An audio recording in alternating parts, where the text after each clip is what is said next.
I was born in Kansas in 1884 and lived in Topeka till I was 18, moved to New York, and lived in New York until I was 45, never once wishing that I could have a garden. Then my husband, we had been married just a few months, and he said, would you like to live in the country? And without even knowing that I would, I said, oh, yes.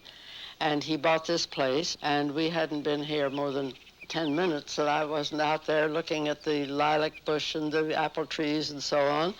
And immediately I got thrilled about gardening. Knew nothing about it. Had a place twice too big, plowed up, and my brother and one or two other people told me what to do, and I did it for almost 15 years according to the way everybody else was doing it, with commercial fertilizer and poison spray and plowing. Hired a man to come and plow, and the plowman was always late, and I was always dying to get out there and get things in earlier than I could. Now, this is how this happened, the way I garden now.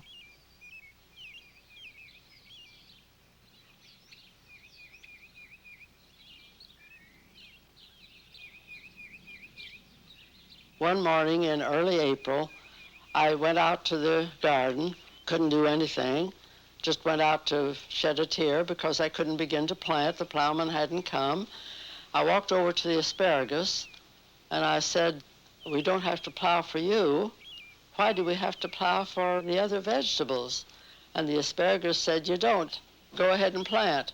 If the asparagus had said that to anybody with any sense, they wouldn't have paid any attention. They would have said, well, you're a perennial, because asparagus, like a tree or like a rose bush, just comes up every year. But anyway, since I wasn't very smart, I just ran and got my seeds and planted them, and that's been going on for 35 years. I never had a plowman again.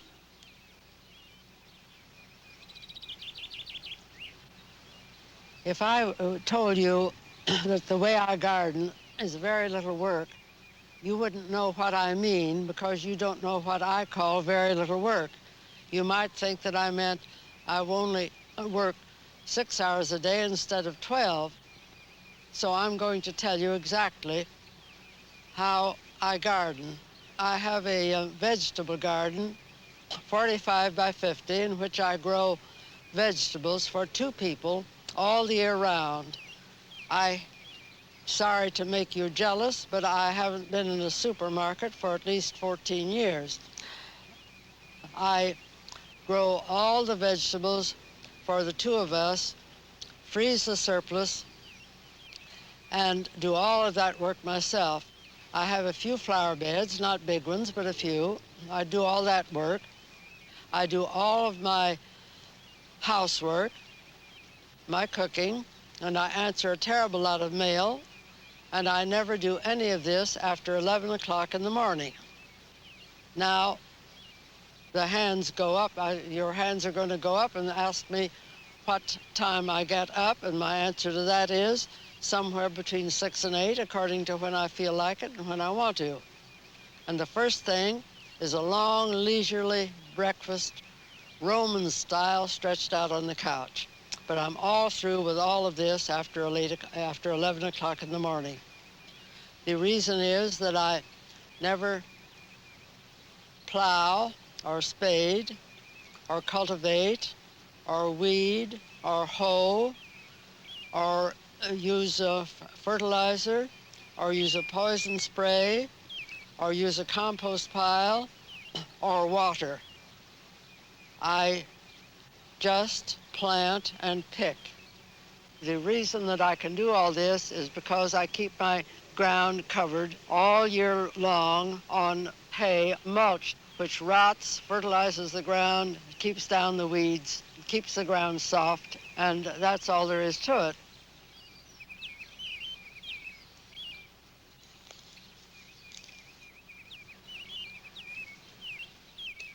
I had these turnips in here all winter long, and I've picked most of them. They look awfully little, but that's because I picked all the big ones. But there are a few left. We'll eat those. And now we'll put in a row of parsley and a row of dill.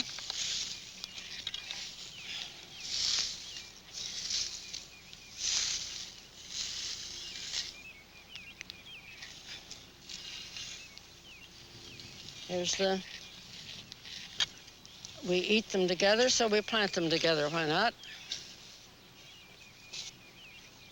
Now, all I do anyway, just sprinkle the seeds.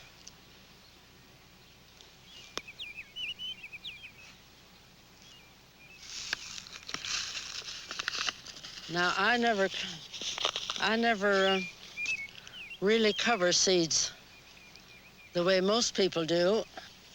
Little seeds like this, I just pat the row a little bit, and they're planted.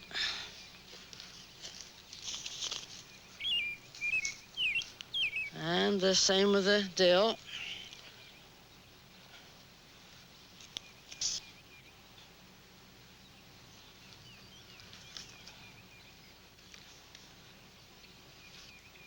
Since weed seeds can come up all over your garden without your fooling around planting them, I don't see why the other things can't too. So now they're planted. That's it for the parsley and dill. Now I'm going to plant some potatoes. No, I'm not going to call it planting. Everybody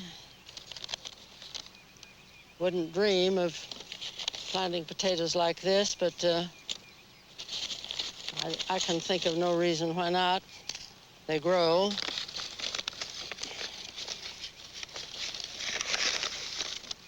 They come up and you get potatoes, and I guess that's what you want when you plant potatoes, is potatoes. Well, those are a little too close.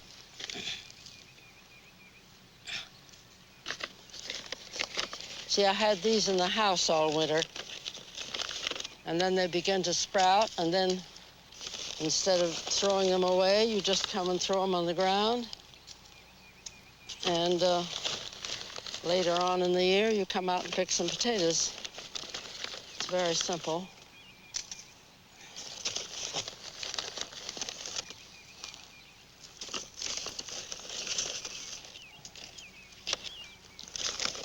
I would be willing to bet that 99 out of 100 people who see me do this wouldn't do it themselves. But that doesn't bother me. That's it. Potatoes are planted.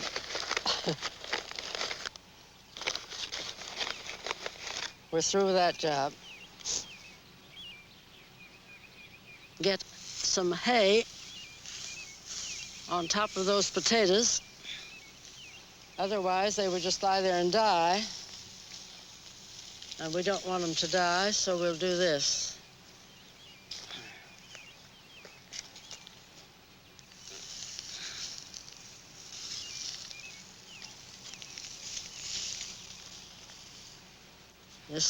This keeps the... You see, most people would cut those potatoes up with just one sprout in each piece of potato, but you don't have to. And I don't do anything I don't want to do unless I have to, and I don't have to. So there we are.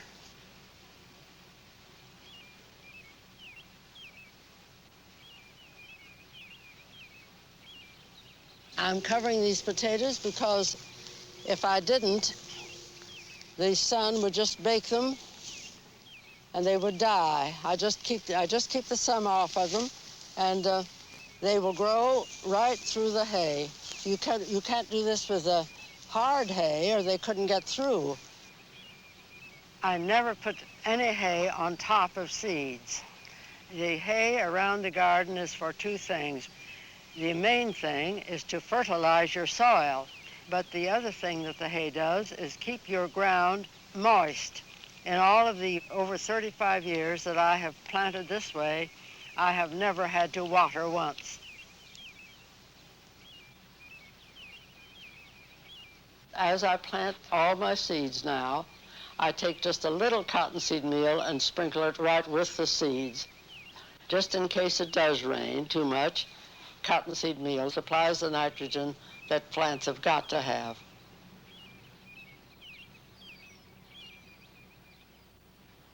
My father had a 40-acre farm, but he was superintendent of schools. He wasn't a farmer, really. However, he sold a few things like strawberries and so on. I was always top as a picker because I lived right there and I knew where the best ones were.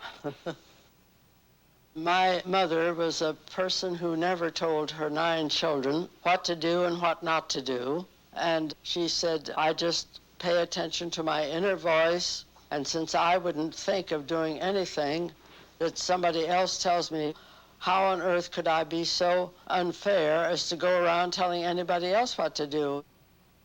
Thee follow thy inner voice and I'll follow mine.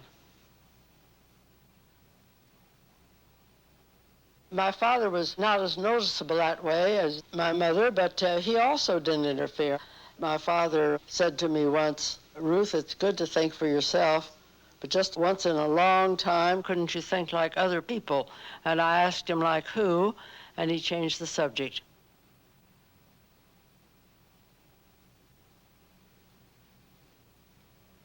My mother never scolded. But she had tricks. She could protect herself. For instance, she loved to read, but in those days, you couldn't go to your bedroom and read in the wintertime because you didn't heat your bedroom, of course. And the only place she could read in the winter would be in the living room, which was warm. With 9 children, don't tell me that you could sit there and read for a few hours and not have some of the children come in and interrupt you, you see. But she had her little trick. She'd sit down to read, and she'd have a basin of very cold water right there by her side with a washcloth in it. And if any of us would come in to ask her something, she would say, oh, come here, come closer, dear. I didn't hear what you said. What did you? Oh, honey, your face is dirty. Do you think we'd go nearer when that basin of water was there? No, indeed.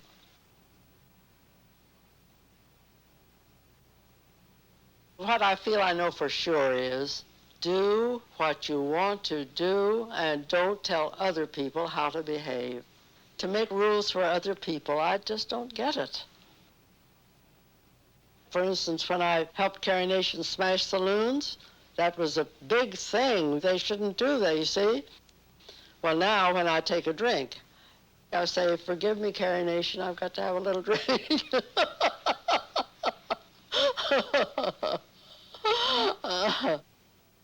Yes, I helped her smash saloons. Carrie Nation was a woman who lived in Kansas, and in Kansas it was against the law to sell liquor. And she went around to places and came to Topeka, where we lived. She would get a group of people together, mostly women, and they would go to a drugstore or someplace which was illegally selling liquor. By the way, I was 16 years old. It was in 1900. And this crowd of women gathered at the State House and then walked down the street. And, of course, the policeman knew Carrie Nation was in town, so they kind of followed us. And Carrie Nation went up to this drugstore, which she had found out was selling liquor illegally. And she smashed one of the big panes in front, and I went and smashed the other one. And the policeman came up and arrested Carrie Nation and broke my heart. They didn't arrest me. I had to go home and go to Sunday school.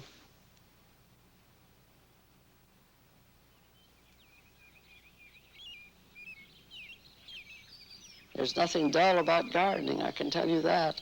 You saw the raccoon cage. Well, for raccoons, that outside fence doesn't do any good. They just get over that and then eat your corn. They don't eat anything else but corn. And I got so desperate trying to protect my corn that my brother built that cage for me.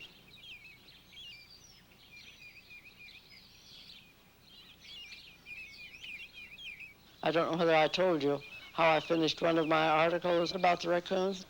I finished the article by saying, Now, of course, the raccoons can't get my corn, but they're so smart that when they figure out how to go in there and open the door and go and eat my corn, I'm just going to go back to the house, get on the couch, drink 2 daiquiris instead of 1, and forget it all. Really. Why did you give him a key? That's right. Why didn't I? Here you'll see a little row of lettuce, and here's a row of carrots. It isn't acting quite normal, but who's normal, huh? Now, the sweet Spanish onions are doing very nicely, and that little potato, well, it just came up, and we'll let it stay there, why not? And what's that? Another potato that just jumped there. Let it alone. What the devil is this? That's a weed. Out with it. It's fantastic what you can do growing your own things. It really is. And my rhubarb is just, well, I say to everybody, if you want a rhubarb root, please tell me, because I've got to get rid of some of it. It spreads and grows.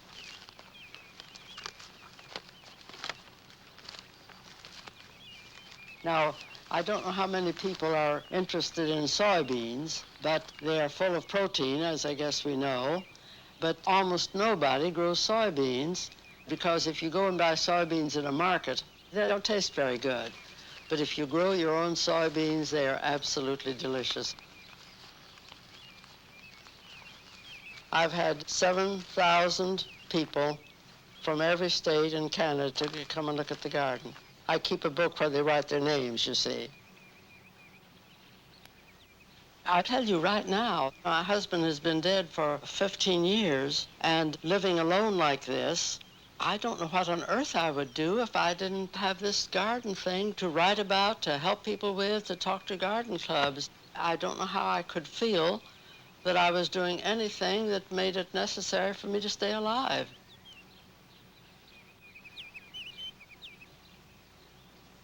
I don't lecture a garden club. I talk maybe for 5 minutes, and then it's open to questions. It's not a talk, it's a conversation.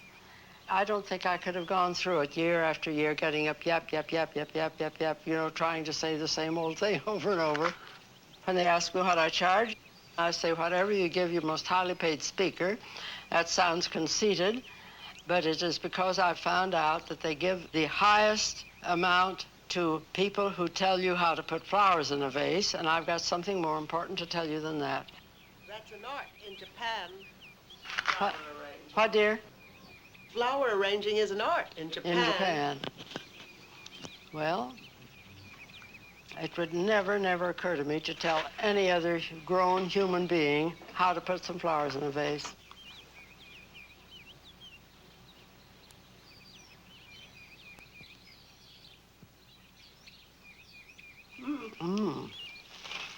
This is so good. I'll bet you're an awfully good cook, are you? This is so good. These are awfully good. This is delicious. Well, when I'm invited out to lunch, I never eat a bite of breakfast. When I'm invited out to dinner, I never eat a bite of lunch. I like to be nice and hungry. Would like more wine. Not too much. Thank you. That's fine. I think we're all going to get a little high on this wine. I'm a little high already. Did I tell you that I was 45 years old when I found out that people actually behaved the way somebody else told them to, like Emily Post? When Fred told me that Emily Post had written a whole book about it, well, I couldn't wait to read. I got hold of that book right away, and here I read this book. Do this, do this, do this, do this, don't do this, and I couldn't believe it. Behaving properly, for heaven's sake. This woman down the road, a very rich woman, invited me to a formal dinner party, you know, RSVP and wear so-and-so.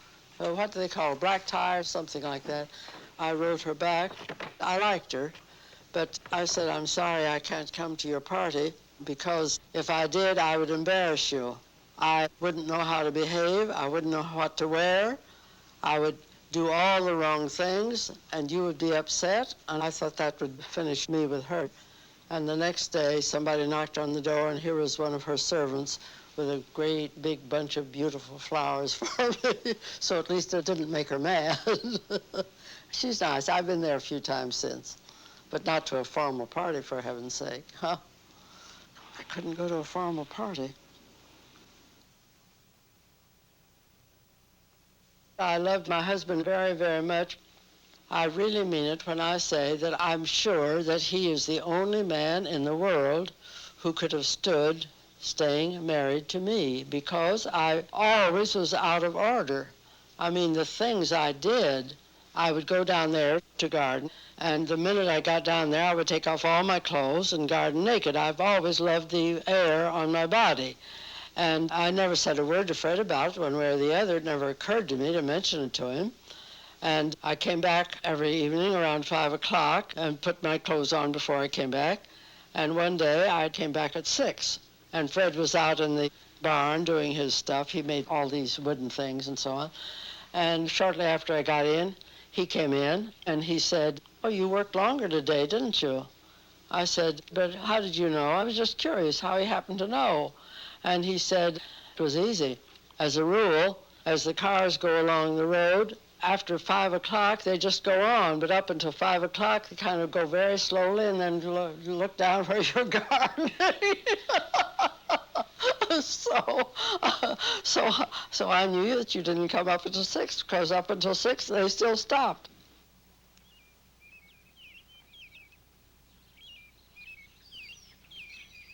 I just am by nature an optimist. The pleasant idea comes instead of the depressing one. I couldn't admire anybody any more than I admired my grandfather. He always knew exactly the right thing to do and to say with everybody. I don't mean correct thing, of course. I mean the helpful thing. My oldest brother had a dog that he was crazy about, and the dog died. My 2 oldest brothers were out where I could see them from the window burying the dog. And the tears were rolling down my cheeks because I was sorry for my brother. And my grandfather came in the room and he saw what was going on.